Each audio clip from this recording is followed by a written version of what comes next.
100원 들린 마을에서 소모가지고 날아가 보는 게. 안녕하세요, 제이기입니다. 금일 시간에는 주식 단타에 관해서 이야기를 좀 해볼까 합니다. 일단 그 단타 많이 하시잖아요.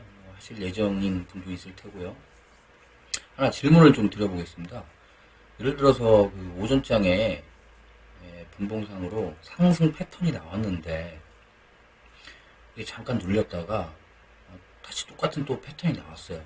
그래서 오전장에 만약에 진입을 했을 수도 있고 안 했을 수도 있겠죠. 본인이 원하던 어떤 그런 패턴이 나왔다 그러면. 그래서 오후에 똑같은 패턴이 나와서 진입을 한다고 했을 때 오전장에는 분명히 상승이 나와서 어떤 만약에 진입했던 수익권이었을 거고요. 근데 만약에 지금 진입을 하려면 100% 수익이 난다는 보장이 있을까요? 똑같은 패턴이 나왔는데 저는 거기에 대해서 50%라고 보겠습니다. 그게 맞지 않을까요? 상승할 수도 있고 아닐 수도 있고 예를 들어서 어떤 그 차트가 뭐 일봉상으로 동일하게 이렇게 모습을 전혀 관련 없는 주인데 종목인데 나왔다고 하면 물론 세력이 다 다르겠죠. 그래서 결국은 지금 현재 모양이 똑같다고 해서 앞으로도 이게 모양이 동일하게 나올 수도 있을까요? 더 뭐 상승을 한다고 하면 더 눌렸다가 갈 수도 있는 거고 아니면 올랐다가 빠질 수도 있는 거고 그대로 빠질 수도 있는 거고요. 실제 매매 결과가 이렇게 되는 거죠.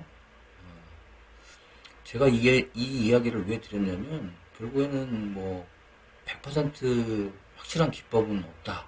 예, 이렇게 일단 생각을 하고요. 그렇기 때문에 특히나 이 단타는 대응이 굉장히 중요하다고 일단 생각을 합니다. 그렇지 않습니까?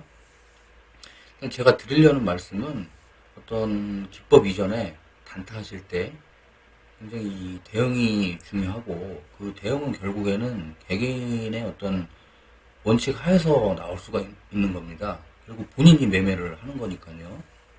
그래서 결국에는 그 원칙을 어떻게 정하느냐 굉장히 또 중요한 문제라고 생각을 하고요. 그래서 저는 한번 뭐 생각을 일단 해봤는데 일반적으로 그 단타하기 가장 좋은 시간대 여러분은 언제라고 좀 생각을 하시나요? 그래서 저는 좀 길게 봤을 때는 오전장 9시부터 11시 뭐 남짓 하는 시간대 이때가 아무래도 그 단타하기에는 가장 좋은 시간대가 아닌가.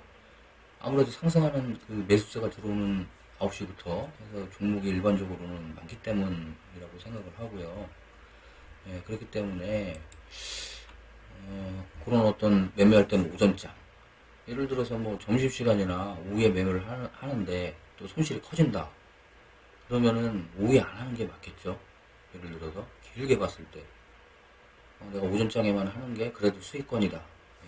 그럴 때는 그 다음에 또 이제 매매 횟수가 또 중요할 수가 있죠.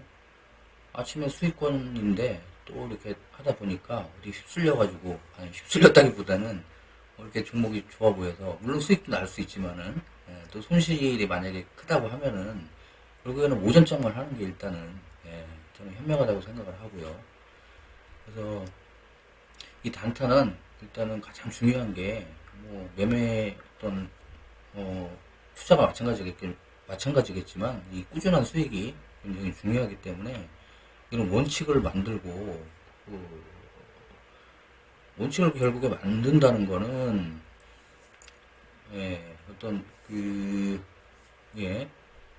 중요하죠. 그래서 말을 또 이어가 보겠습니다. 그리고 이제 단타 많이 해보신 분들은 아시겠지만 가랑비에 이제 옷이 너덜너덜 해줄 수가 있는 거죠. 특히나 이 단타는 아주 뇌동 매매하기가 굉장히 또 십상인 그렇게 되면 뭐 어마어마한 손실로 날 수가 있겠죠. 자, 결론을 말씀드리겠습니다. 그래서 단타는 제가 생각할 때는 어떤 확률로 가야 되는 부분이 분명히 존재를 합니다. 그래서 어떤 기법상에 있어서도 본인이 했을 때 잘 맞는 기법. 우리가 예를 들어서 나는 뭐 우량주만 하겠다. 아니면은 뭐 활약장이면 스펙주 위주로, 아니면 뭐 단타로 하든가.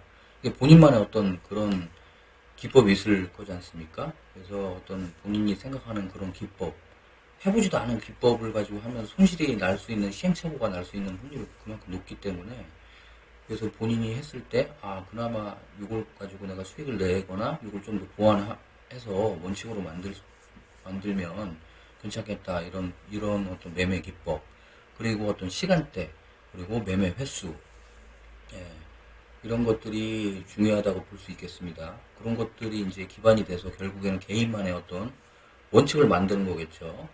예, 그래서 또 하나가 어떤 뭐 그 외에도 뭐 손실이 났다고 하면, 수익이 나면 상관이 없겠지만 언제 또 손절을 할 것인지, 그 다음에 몰빵을 할 것인지, 아니면은 또 분할 매수를 할 것인지. 분할 매수 굉장히 중요하죠. 예를 들어서 내가 어떤 종목을 지금 매수를 했는데 약간 지지부진해, 약간 눌렸어요. 또 다른 종목은 또 지금 보니까 이 거래량이 활발해, 어떤 포지션이 좋아. 그래서 분할 매수로 이렇게 들어가는 부분도 상당히 확률을 높일 수 있는 부분이라고 또 생각을 하고요. 예, 그렇기 때문에 어떤 이러한 저러한 부분들을 어떤 매매하시기 전에 원칙을 만들고서 그 원칙을 다듬고, 예, 결국에는 어떤 본인한테 불리하고 안 좋은 환경을 자꾸 이렇게 걷어내는 거죠. 그럼 나무 이렇게 뭐 가지치기 하듯이, 예, 하나하나 이렇게 변 내버리면서 이렇게 해야 결국은 뭐 단타의 손실을 줄일 수 있다. 그 얘기는 결국에 반대로 해보자면, 뭐 이렇게도 해봤다 저렇게도 해봤다, 어떤 뭐 급등한다고 해서 거기 막 추격 매수해서 막 손실이 났다. 결론은 결국 그렇게 뭐 하다 보면 손실이 커질 수밖에 없고, 그렇습니다. 예, 그래서 오늘 드릴 말씀은 어떤 뭐 꼭 기법이 중요하긴 하지만, 기법보다도 어떤 본인의 매매 원칙, 이거를 얼마나 잘 만들고 지키느냐에 따라서, 그렇게 되면 결국에는 단타하실 때 일단 손실도 많이 줄일 수 있다, 이런 말씀을 드렸습니다. 감사합니다.